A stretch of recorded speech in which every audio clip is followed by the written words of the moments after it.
All right, so the stage is set. T20 World Cup final. India versus New Zealand. And while everyone's talking about the players, the real story, the one that's got everyone buzzing, comes down to one single unbelievable number. It's what turns this match into a classic David versus Goliath showdown. So let's just get right to it. 268. That's the number at the heart of all the hype. For every single person living in New Zealand, there are 268 people in India.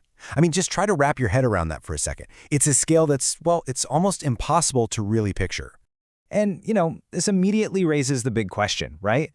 Does having a way bigger nation automatically make you a better team? On the surface, the logic seems simple.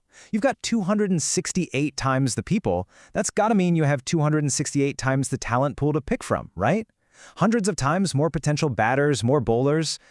Or is it not that simple? Okay, to really get a feel for this massive difference, we need to do more than just look at the number. Let's try to put this scale into perspective. Let's really visualize what 268 to 1 actually means. So you've got India on one side, a powerhouse with over 1.4 billion people. That is just a massive pool of talent and, of course, a sea of support. And then you have New Zealand, the challenger, with a population of just over 5 million. It's a staggering contrast. But here's where it gets absolutely wild. Forget comparing New Zealand to the entire country of India for a second. Let's just compare it to some of India's cities. Take Delhi. Its population is almost 7 times larger than all of New Zealand combined. Mumbai, more than 4 times bigger. It's just incredible. Think about it this way. If New Zealand were an Indian city, it wouldn't even make the top 8 in terms of population. It would be roughly the size of Surat. Let me say that again. There are more than 20 metropolitan areas in India that are bigger than the entire country of New Zealand. Mind-blowing. Okay, so we've established the numbers are huge.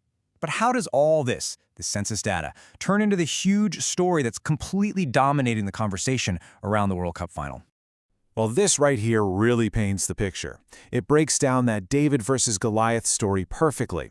You see the 268 to 1 population ratio, of course, but look at the stadium crowd. For every one fan from New Zealand, you can expect somewhere between 13 and 26 Indian fans. It's a home field advantage on a whole other level. And just let that sink in for a minute. That home field advantage, it isn't just a vague idea. It is a literal, measurable wall of sound. The roar from those 132,000 fans in Ahmedabad, that's basically equal to the sound of 25 times full stadiums back in New Zealand, all at once. So is that it then? Is the game already over before it starts, just based on the population numbers? Well, not according to the people who actually matter here, the players themselves. And this quote from India's captain, Rohit Sharma, just completely reframes the entire discussion. He's like, yeah, the crowd will be huge, they'll cheer louder, but then he cuts right to the chase. Skill is what wins cups. He brings it all back to what actually happens on the pitch. And that's really the heart of it, isn't it? While all this population stuff is super interesting for us to talk about, the game itself is a contest of merit. It's 11 players versus 11 players. Success out there is earned by skill and strategy, not handed to you by population size. And you know what? When you actually break down the cricket, the picture looks way more balanced. Sure, India's got the edge with some incredible batting strike rates and a home pitch that's perfect for their spinners. But let's be real, New Zealand punches above its weight for a reason. They have an amazing system, and they just know how to perform in those big, clutch moments. Plus, they're fantastic chasers. And honestly, India's record against them in big tournaments hasn't been great. So this is really the key to understanding the final. You have to be able to separate the two things. There's the hype, or the talk about population, crowd size, that 268 tons number, and then there's the reality, what actually wins a cricket match. That's batting strike rates, bowling economy, and who can handle the immense pressure. All right, so we've got the hype over here, and the cold, hard reality over there. So what does that mean for the final? What should we actually be paying attention to on Sunday? Well, take a look at this number, 72%. That's what the analysts are saying India's win probability is. But here's the crucial part. That number is based on things like current form, player skill, and team depth. It has absolutely zero to do with that 268 times population difference we've been talking about. And that's really the bottom line, isn't it? The people who really know this game think India has the edge for sure.